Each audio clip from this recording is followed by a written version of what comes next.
Sakit to. Ito. Napil ko siya last week. After ng dito, para siya nangangalay. After ng session ko last week. Sige, sige. Kasi ito, spasm to. Masakit siya. Sabi ko nga kay nanay ko, ilotin ng 1M. Ito kailangan madulog to. Masakit niya. Para siyang ngalay na ngalay. Mga 1 day after my session.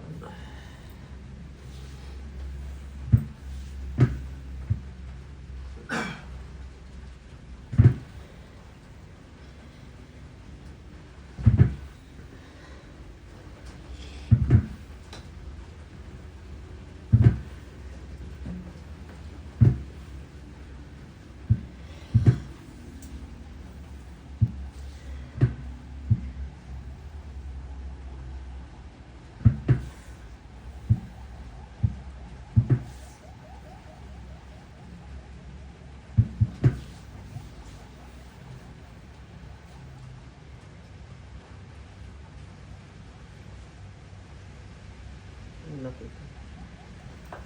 Sabi ko nga kay nanay, ilotin niya eh. Kasi nangangalay ako. Ngalay talaga yan. Kapag ganito siya kalaki. Ito ang tawag dito. Muscle knot. Ito yung muscle knot. Ito nandito. Ito yung muscle spasm.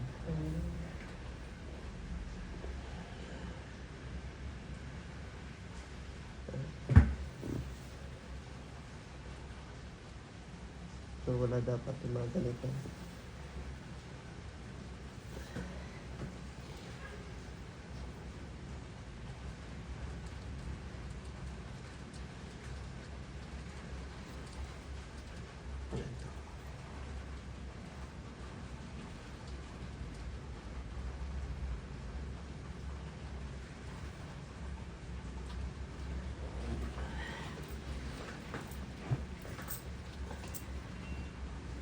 Masakit lang to siya pag tinatanggal.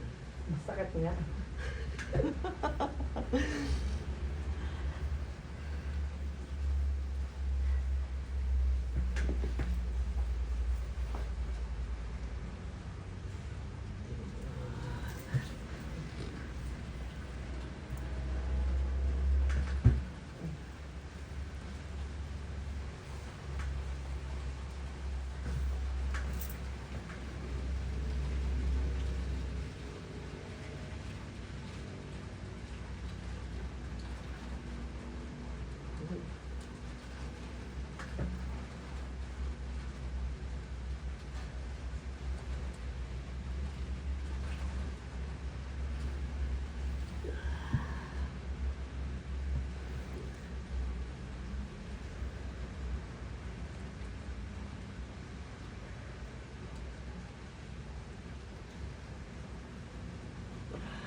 Sabihin lang pag sobrang sakit ha.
Pahila ko na kamay. Bali, hilain mo na siya para mas i-relax mo lang. Sige, hilain mo. Pahila ko.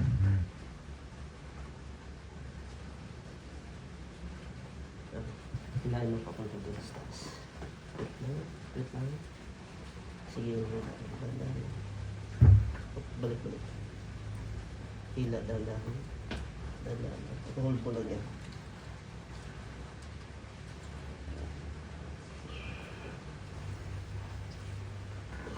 Bitaw.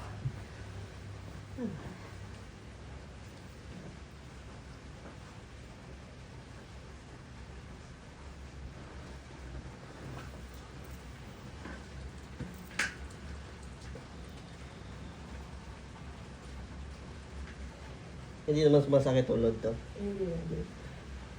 Bali, ang nararamdaman mo lang alay. Pero pa ako magbuhat ng tubig. Oo. Magbuhat ako. Ngalay na hala. Tapos pag naglalaba ako, para sa mga ko. Baka kailangan mo na bumili ng automatic talaga no? Ang ngalay eh.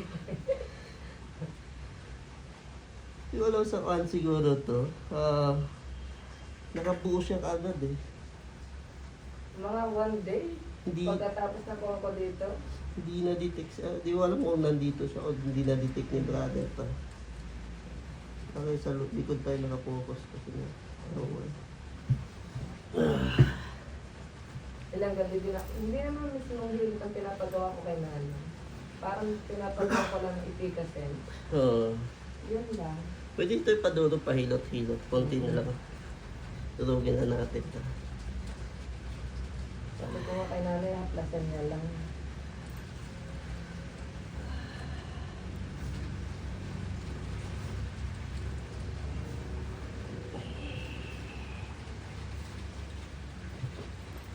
Pero grabe yung taas ng pain tolerance mo at masakit yan. Masakit nga. Sadya, Ang di ka, sakit eh. di ka lang talagang nakakareklamo. Gusto ko lang mawala. Kaya pa naman eh. Kaya.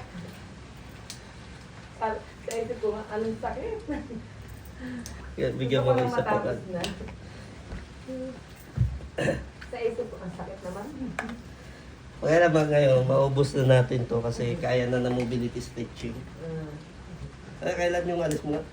Sa Friday na. Friday. Kanina sabi mo, sabihin ko sa'yo, masakit. Nagtitest lang ako ng sakit eh.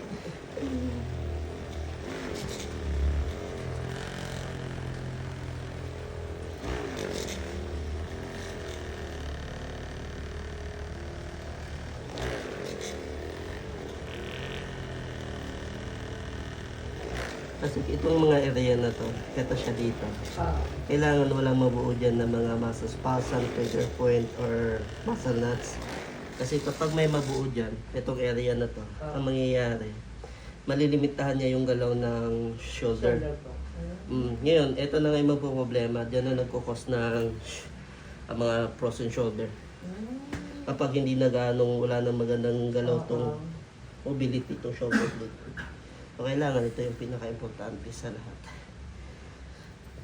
Tapos pag hindi gumagalaw, pag naspasa, may hilahin niya yung mga spine, problema na. Good. Sorry ah. Ito na lang, konti na lang. Ito nandito na lang.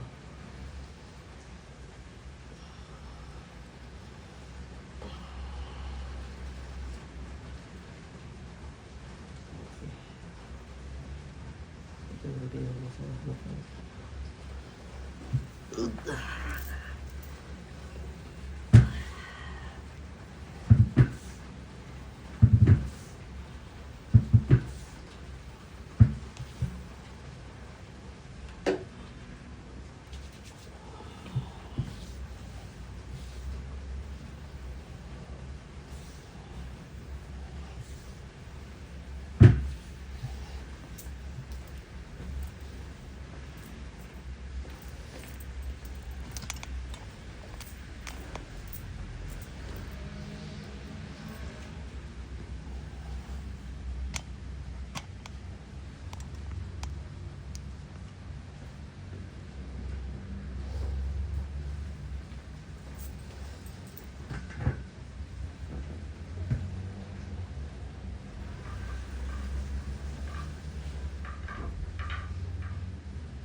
Ito yung problema.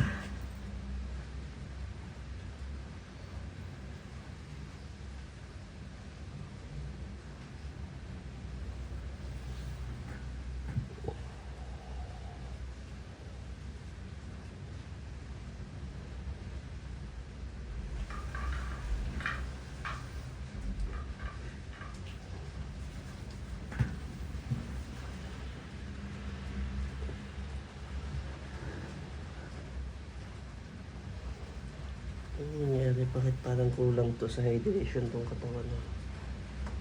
Paano gagawin? Kulang siya sa hydration, tubig ba? Tulog pa? Oo. Malamig eh.